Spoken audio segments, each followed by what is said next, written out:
আকবর আলীর নেতৃত্বে যুবদল বিশ্ব জিতলেও এশিয়ান শ্রেষ্ঠত্ব পায়নি, তবে তারই আরেক উত্তরসূরি আরাধ্য মুকুটখানি দেশে নিয়ে এসেছিলেন। ভারত পাকিস্তানকে টপকে এশিয়ার সেরা বনে গিয়েছিলেন। বলছি মাহফুজুর রহমান রাব্বির কথা, যার নেতৃত্বে 2023 যুব এশিয়া কাপ জিতেছে বাংলাদেশ। তিনি এখন আছেন এইচপি দলের সহ অধিনায়কের ভূমিকায়। পাকিস্তানের বিপক্ষে পুরোদস্তুর নেতা হয়ে আবির্ভূত হয়েছেন। টপ এন্ড টি-20 সিরিজ খেলতে লাল সবুজের প্রতিনিধিরা এখন আছেন অস্ট্রেলিয়াতে। বাড়তি বাউন্স আর পেসের সাথে মানিয়ে নিতে না পেরে ধারাবাহিক ব্যাটিং ব্যর্থতার অভিজ্ঞতা হচ্ছে।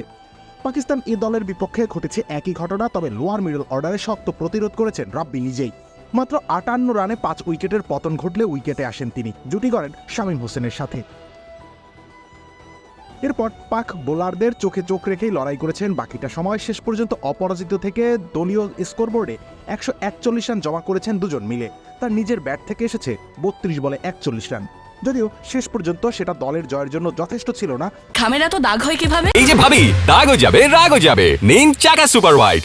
তবে বল হাতেও তিনি নিজের মুনশিয়ানার পরিচয় দিয়েছেন, করেছেন ডিফেন্সিভ বোলিং। 6 বছর বয়সেই ক্রিকেট বলের সাথে পরিচয় হয়েছিল এই তরুণের। নিজ মাঠে খেলার পাশাপাশি সাকিব আল হাসানের খেলা খুব ভালো করে দেখতেনও। সাকিবের খেলা অনেকেই হয়তো দেখে, তবে তার মতো মনে প্রাণে আর কেউ বোধহয় ধারণ করতে পারেনি। তাই তো সাকিবের মতোই পুরোদস্তুর অলরাউন্ডার হয়ে উঠেছেন তিনি। এশিয়া কাপ জয়ে ব্যাটে বলে দুর্দান্ত ছিলেন এই বাঁহাতি। সেই ধারা ধরে রেখে ক্রমাগত উন্নতির পথে হাঁটছেন। বিরূপ পরিবেশে অপরিচিত বোলারদের বিপক্ষে যেভাবে বুক চিতিয়ে লড়েছেন, তাতে তার আত্মবিশ্বাস কিংবা সামর্থ্য নিয়ে সংশয়ের জায়গা নেই। এখন শুধু ধারাবাহিক প্রতিফলনের পালা।